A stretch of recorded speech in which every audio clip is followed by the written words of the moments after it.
Hello everyone, my name is Kiara, and for this week's video I am back again for another reading vlog. And for this week I decided I kind of wanted to keep the murder mystery thing going, so this week I wanted to tackle A Good Girl's Guide to Murder by Holly Jackson. I had a lot of fun reading One of Us is Lying, and I don't know, I kind of just really wanted to keep those thriller vibes going, so I decided what better series than this one, especially because this will be a reread and I have been wanting to reread this for a really long time. I actually really love Holly Jackson. She's actually my all-time favorite author for this genre. I guess I really wanted to get my reactions to everything, especially because so much happens in this series and I personally only remember what happened in the first book, so I just thought it would be really exciting to kind of just take you guys along with me.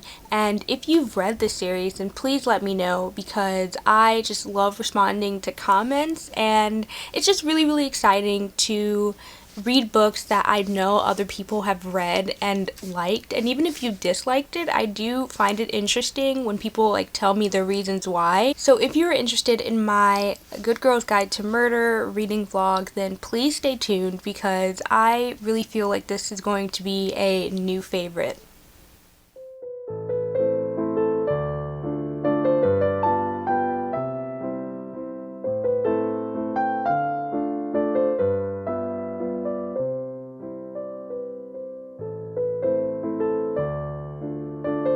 Okay, so I am officially 50 pages in, so I figured now would be the best time to kind of stop and tell you guys about the plot, because I feel like so much has happened in 50 pages that is insane. So we meet main character Pip Fitz-Amobi, and she is working on her senior capstone project, and for this project she decides that she wants to investigate and maybe try to solve the disappearance of Andy Bell, which is a girl who disappeared in her hometown. So because Andy Bell has been missing for a while, she's also being suspected of being murdered by her boyfriend Sao Singh, and he's actually a #1 suspect, even though he also disappeared and they don't know where he is either. But what I think is really interesting is that Pip thinks that Sao is innocent, so her project is pretty much going to be around that, trying to prove his innocence and hopefully maybe find clues that investigators haven't been able to do. And I think that is really cool. Also, I think it's cool that she has already met with Sal's brother and she's already interviewed him. This high schooler already knows all the right questions to ask when it comes to interviewing people for this stuff. She has already recorded it on her phone, and she seems to be collecting transcripts and logs for this, and I think that's really cool. And I can tell that she's going to be interviewing a lot of people in this book, so I think going forward, I'm really excited to kind of jump right into this, because I actually realized I don't remember too much about at least the middle of the story. I kind of remember a little bit about the end, but I think it'll be really fun to kind of see those aha moments again. And the mixed media is already so cool. I love the emails, and when she's doing these logs where she's recording the interviews, I like how it looks on here too. So I don't know, I think that this is one of the most engaging reads that I've had in a while. I feel like maybe it's the mixed media thing. I think that should be incorporated in books a lot. I feel like for this I'm going to try to update every 50 to 100 pages for each book, because I feel like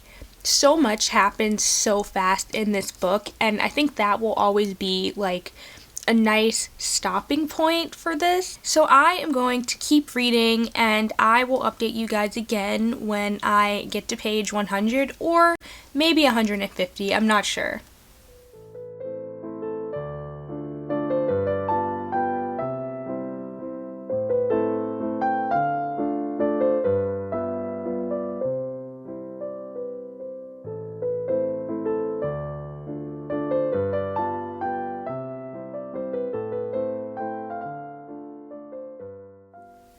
Okay, so I am officially back with updates because I have reached chapter 16.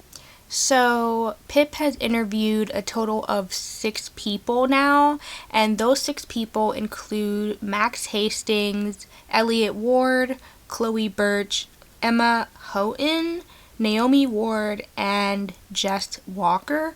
And she actually interviewed Emma and Naomi twice, which I actually thought was really cool. So Pip finds out that Andy was actually seeing an older guy, so that actually makes whoever this guy is a suspect, just because it seems like maybe he didn't want the relationship to get out, or, you know, something like that, because Andy was like 16 or 15, so she was a minor, and I thought that was really weird because none of her friends knew who this mystery guy was. Apparently she would brag all the time about seeing this guy, but whenever her friends would ask her questions like regarding him, because it seemed like he was also giving her money, so she was going shopping a lot. So whenever they would ask questions like about him just being playful, she would get like really secretive, and sometimes she would become rude to them, and I don't know, like I think that's really, really weird. So the alleged secret boyfriend is named Max Hastings, and apparently like some people saw them at a party together, so that's when people initially thought that they were potentially an item. But that's not really a good thing, because that would mean if they were an item, that she was cheating on her boyfriend, who is the prime suspect of the whole thing, which is really, really messed up. Oh, and I also forgot to mention that Pip went camping with her friends in the woods where Andy was found, which I don't think was a smart idea, but it turns out that they ended up hearing noises in the woods. They went to go investigate it, and then when they came back empty-handed, Pip ended up finding a note in her sleeping bag that told her to stop looking. And I think that was really, really creepy, because that insinuates that she's being watched, and I think it also means that she could be getting close to solving this case, but also it's like, I feel like it just makes the case real, and it kind of just insinuates how much danger she's getting herself in. Like, Pip was intimidated by it, but she has decided she's not going to stop this project because this is her senior capstone, and she feels like she's too invested in it. So I actually really, really liked the parts that I have been reading so far, and I feel like everything is just so engaging. I also want to point out that I am also technically in part 2. I'm pretty much still in the beginning of part 2, so I definitely am excited for, you know, what else is going to go on, because I feel like we're at the point in the story where things have to escalate, and I'm really excited for it, and I definitely think that this is honestly one of the coolest books that I have ever read, and it really makes me want to watch like a true crime podcast. And I'm not really sure if this book is based off of a real case or not, so I definitely want to look that up maybe after I'm done filming this entire vlog, just because I feel like everything just feels so real, and it's just really fun to read. So I am going to get back to reading, and I really hope that you guys have stayed this far, and I am just going to get back to it.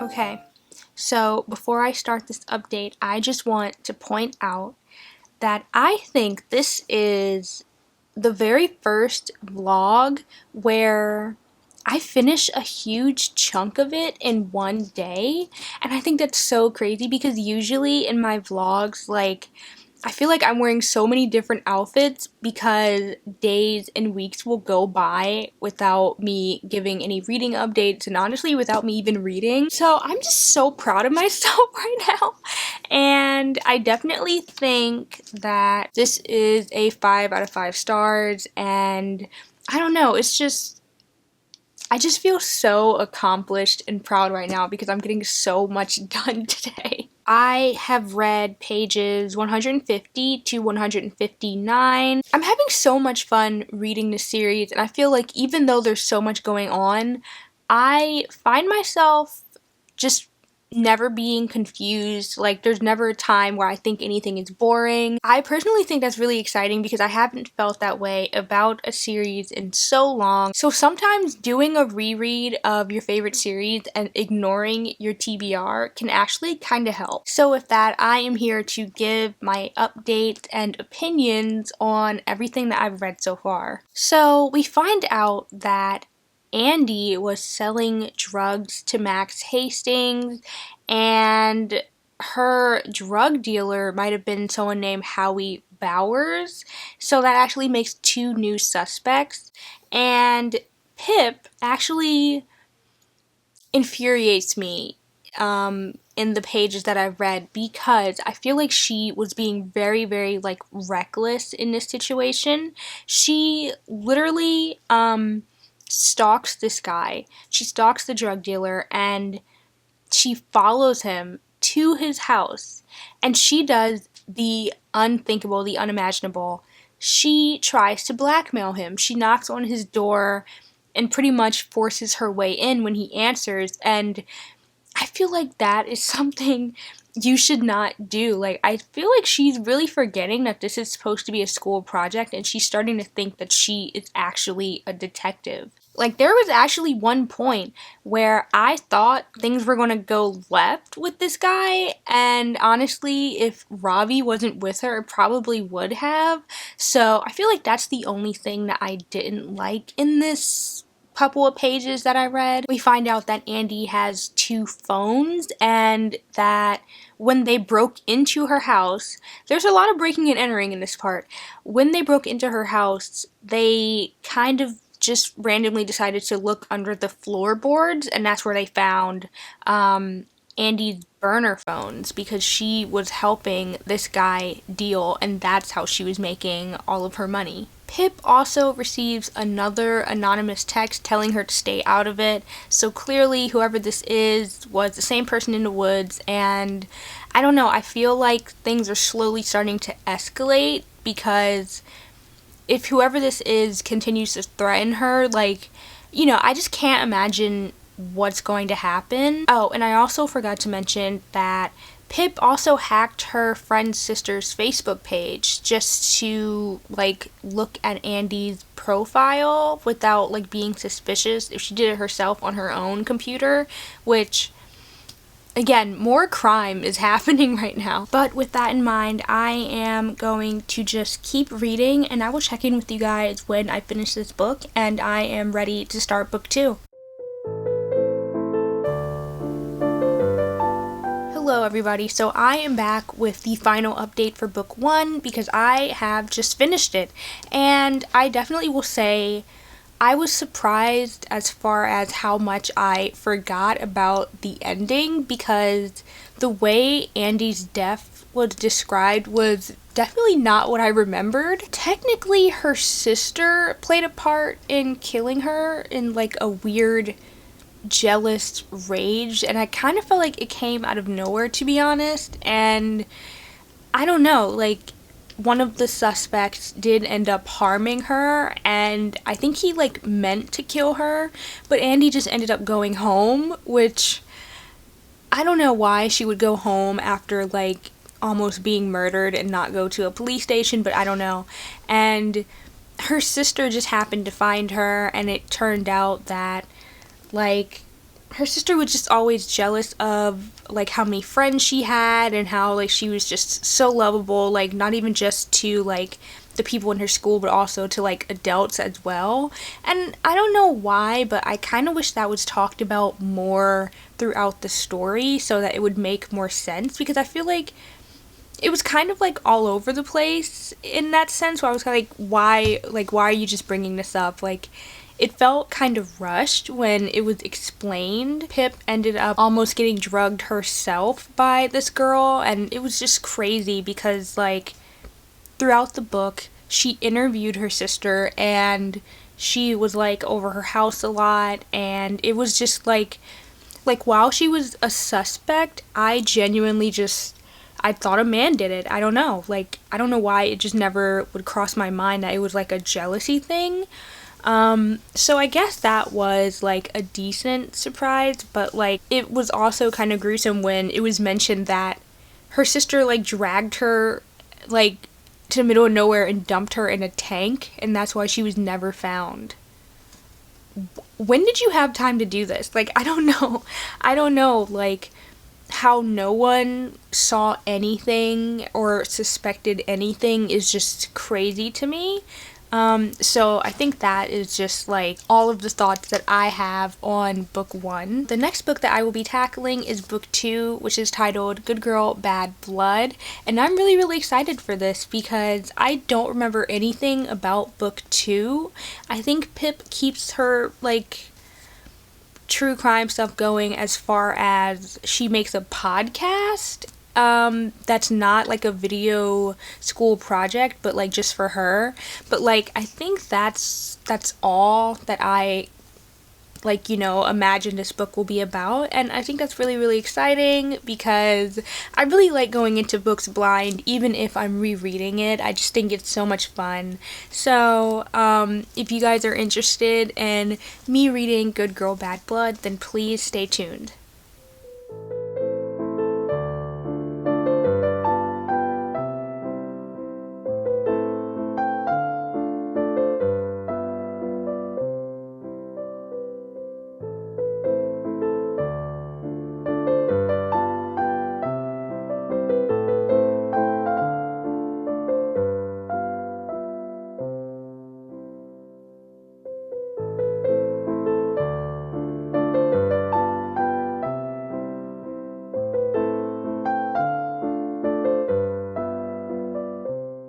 Hello everybody, so I am here to give my first update for Good Girl, Bad Blood, and I can definitely say right off the bat, everything is so much faster in this one, which, I don't know, like, I feel like the last book was pretty fast, but I kind of like that this one really, really jumps right into it. Like, literally it starts, the first, like, 20-ish pages, they talk about the trial of Max Hastings, and Pip also announces that she is no longer working on her podcast anymore because of all the danger that she was put in last time, but she ends up deciding that she should do one more season because someone in her town goes missing at the memorial service for Andy Bell and Sal Singh. So I want to point out too that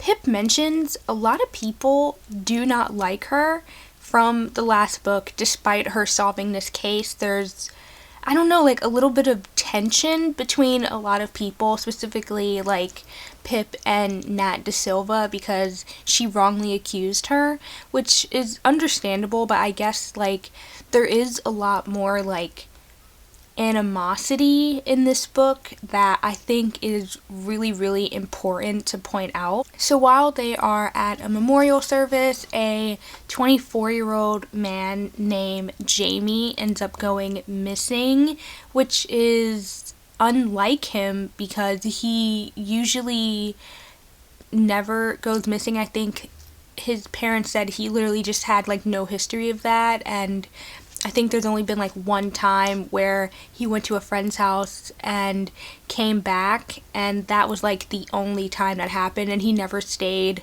too long. So now that he went missing at this memorial service, his family is starting to get a little bit worried, and I don't really know why they went to Pip for this and not the police, but she actually goes to the police for this because she's like, you know what? I'm really traumatized from the last time, but I still want these people to get help. But when she goes to the police officers about this, they say that they can't help because he is a grown man and they usually don't do missing persons cases for people that are, I guess, under the age of 21 in this town. And so, like I said before, Pip decides to take matters into her own hands. So she decides to interview the Reynolds family to kind of learn a bit more about their son and, I guess, try to see what behaviors are considered normal and what is not from him. And I actually feel like a lot happened in this time frame. So Pip learns that Connor was actually friends with Andy Bell, and I guess she didn't know that before, and I feel like that's just like a weird tie-in, I guess. Like, I don't know if that was a nod to the first book or not, but I definitely feel like it was a little bit strange. His brother Connor also said that Jamie was showing some signs of aggression before he went missing, and his mom pointed out that Connor stole money from the family business too, which was pretty weird. And one thing that I think is very, very suspicious is Connor's dad doesn't really seem to care about all of this. Like, he just assumes that his son is just off doing whatever and that he's going to come back.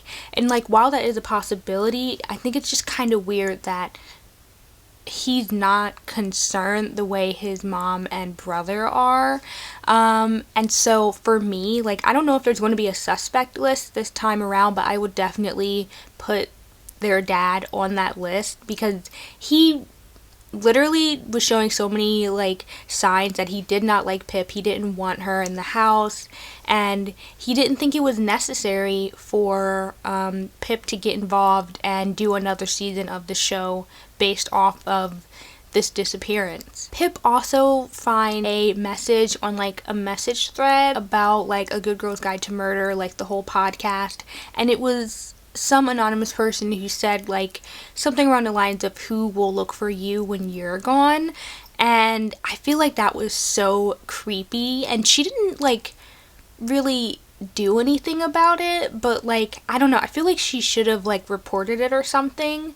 I don't know, I think that was so strange. Oh, I will say another thing I forgot is that Pip noticed a knife from their family's kitchen was missing. I kind of stopped around that point though, so I'm not really sure what's going to happen, but I feel like that was interesting, and I low-key feel like Pip shouldn't really be in their house. Pip's family also has no idea that she is starting season 2 of this podcast, but she has made a note to point out that her family wouldn't be happy about it if they knew, just because of all the danger that she was put in, and I completely agree. I feel like she shouldn't have got involved at all, but I kind of get that she was feeling obligated to help, but I don't know, I feel like the whole thing was just not a good idea. So I stopped at chapter 16, and it has also been 3 days since this guy has been missing, so I definitely am excited to just keep reading and figure out exactly what happened. I think if I can remember correctly from these tabs, these are all of the days that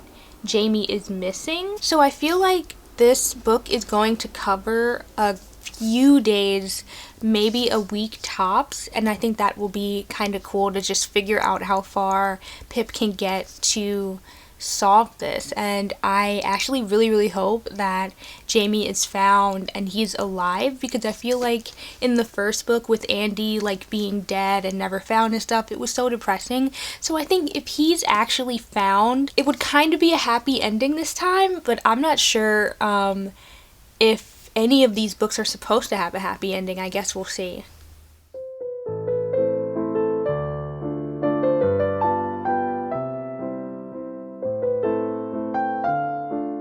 Okay guys, so I think it is officially time for an update, because I have officially reached chapter 26, and this Jamie guy is all over the place. It's actually kind of insane. One really important thing to note that I found out is At the funeral, Jamie ends up leaving to go to a party, which was mentioned earlier, but we find out that he went to that party because he thought he saw a girl named Layla there, but it turns out that this Layla person doesn't actually exist. Someone catfished him using a high schooler's picture, and I guess he saw that a high schooler thought it was Layla.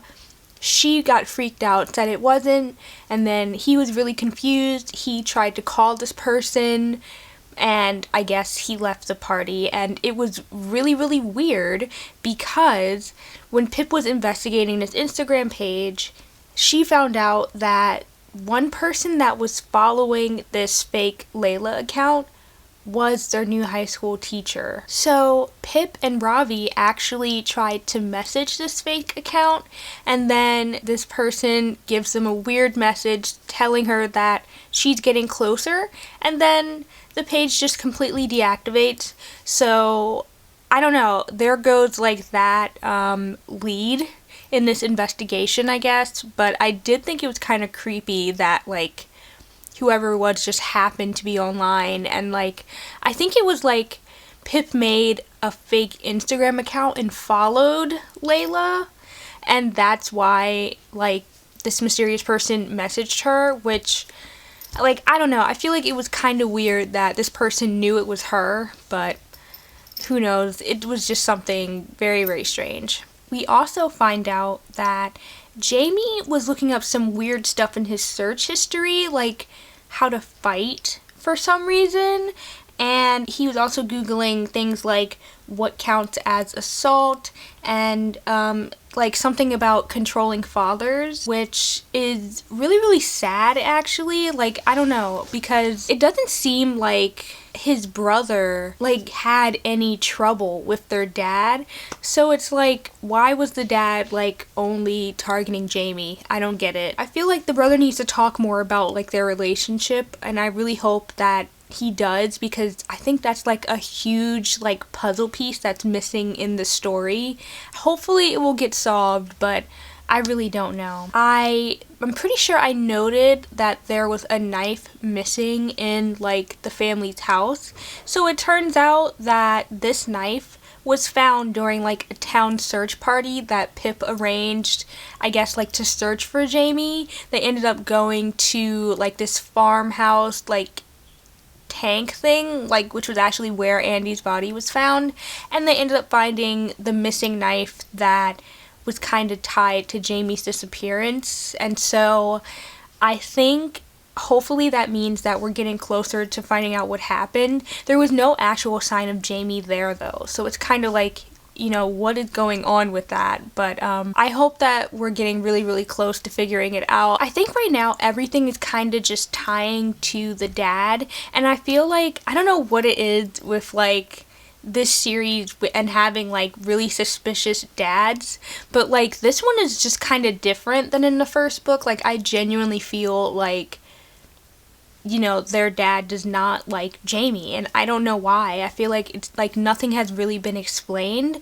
so hopefully like as the story goes on it can kind of talk a little bit more about it. Like I know that Jamie got into a fight with their dad about like finding a job, but I don't know, I feel like there's just more to that that's not being said. So I am finally ready to just continue reading this book probably for the rest of the night, and then I think I will update you guys tomorrow when I finish it, and then I will start the final book in the series. I believe it's called As Good as Dead, and I'm just really, really excited for that. We are getting very close to ending this vlog, and I really hope that you guys have been enjoying it so far.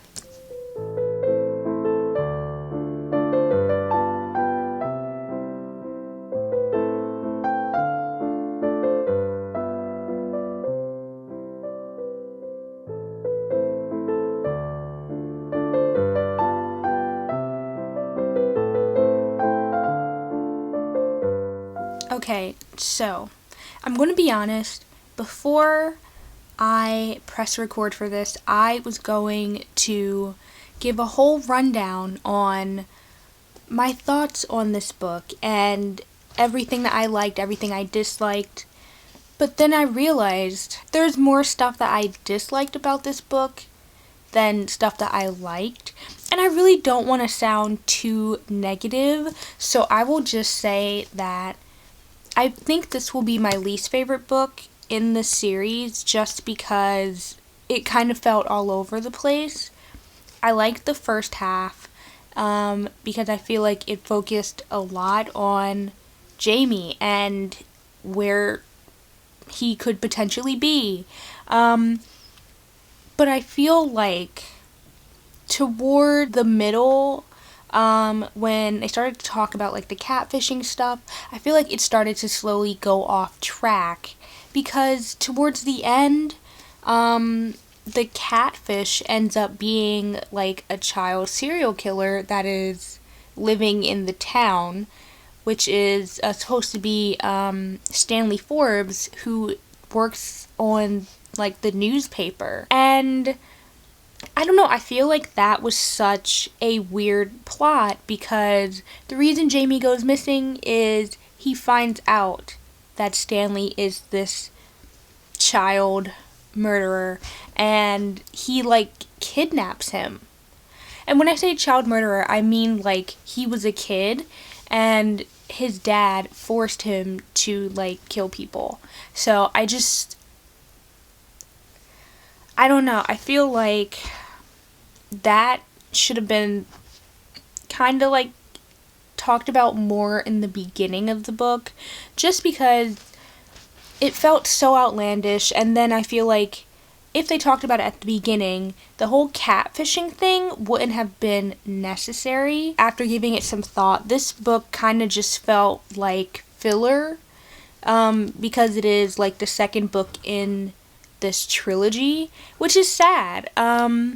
Just because I feel like it had so much potential in the beginning. I am happy that I reread it though. Like, I definitely don't remember all of my opinions when I first read it, but I definitely think it was good to kind of just go back into the world and just see Pip be completely unhinged and things like that. And I don't know, I feel like she did a little better this time around as far as like the breaking and entering and stuff. It seemed like Jamie was just doing all of that in this one. My camera is about to die, so I'm going to try to do this really quick.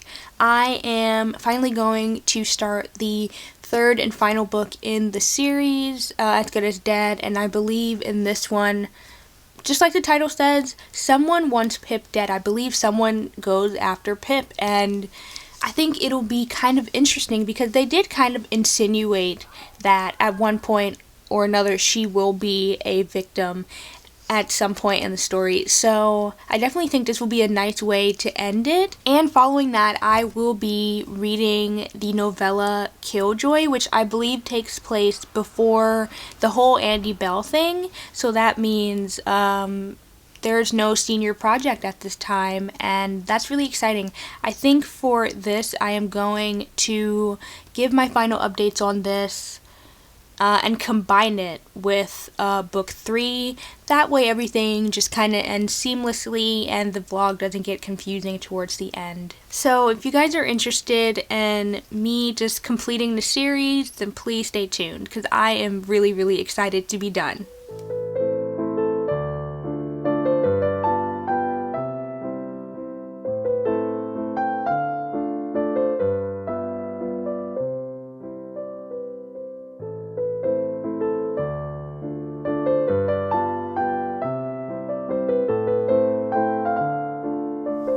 Hello everybody, it has been maybe a week since I've updated you guys, but I am so excited to get back into it. I definitely feel like because I am nearing the end of this vlog, I am starting to lose a little bit of steam when it comes to like reading all of these books back to back, but I am trying to power through, and I have finally reached chapter 19 of this book, and so much has happened so far, and I am just so excited to talk about it with you guys. So at the beginning of the story, Pip has been showing a lot of PTSD from the last book, which makes a lot of sense. Like, I feel like she's been really paranoid that people are always watching her. She seems to like space out a lot when she's like just having normal conversations with people and things like that. She doesn't really trust the police anymore.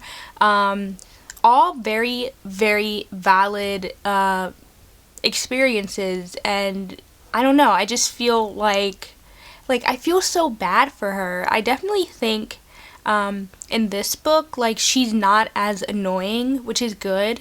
And I think this one is really cool because now someone is after Pip. At this point in the story, I don't know if it will go as far as like killing, but I definitely think someone is trying to do something to her. This seems to start in, I guess, like little steps, I guess.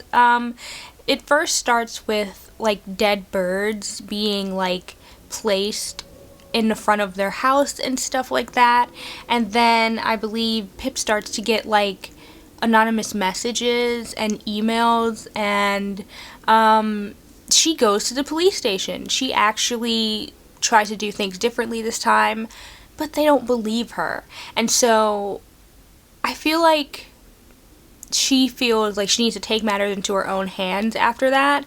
But I was really frustrated by that because it's like, after everything that Pip was doing for you, why aren't you believing her when she thinks there's something wrong? She believes she has a stalker, and pretty much the police are saying there's not enough proof.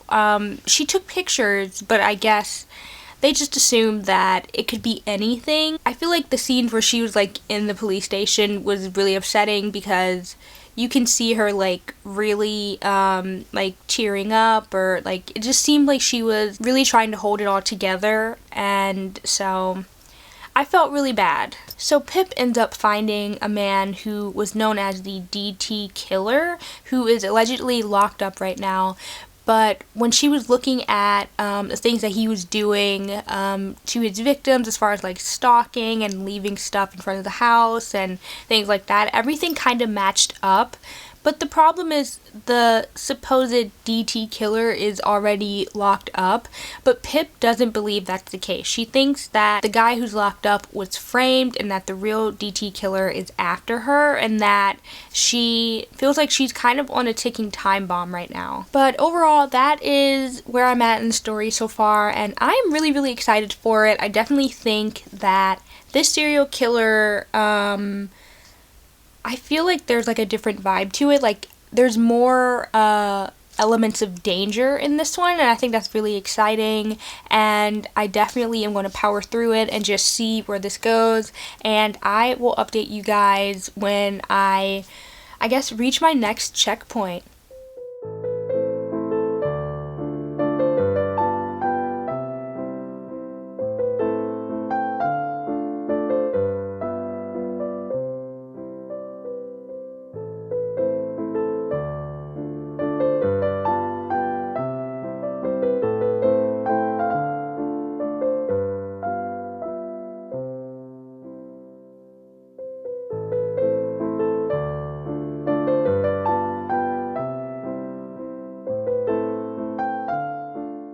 Okay, hello. So I am here to kind of give my final updates and end the vlog because I have officially finished As Good as Dead and Killjoy, and I honestly have a few thoughts more on As Good as Dead. So I actually find it interesting that there are a lot of connections between the last book in the series and the first book regarding Andy Bell and Sao Sing, and I kind of like that it was all kind of like one big like full circle moment. It turns out that for some reason Andy knew who the DT killer was, which was her dad. I guess she like suspected it the entire time, and she was trying to like reach out to people to kind of hear like their opinions on it.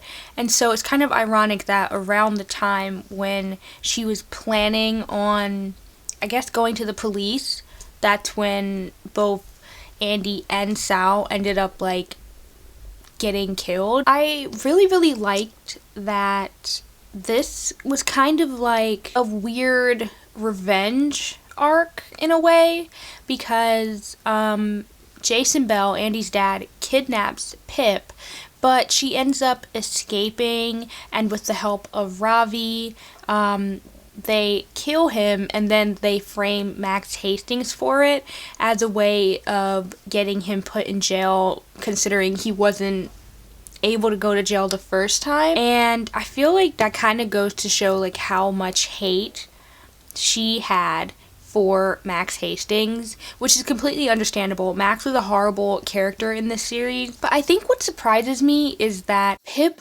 really knew like every little thing to do in order to like frame him. Like when she was like in the car, like on her way to like the kidnap location, she like pulled out pieces of her hair, and I think she was like picking at her fingers, like trying to leave DNA all over the seats of Jason Bell's car. Like it was kind of like, not like she expected to be kidnapped, but I definitely think she was thinking quicker than I would if I were in that situation. And when she ended up getting out and like going to Ravi about it, like I feel like so much happened in that one night. Like they were kind of running all over the place, like in order to cover their tracks and just make it look like, you know, Pip and Sal weren't involved in this murder, and no one knew that she was kidnapped. Like she ends up just framing Max Hastings for this murder of Andy's dad,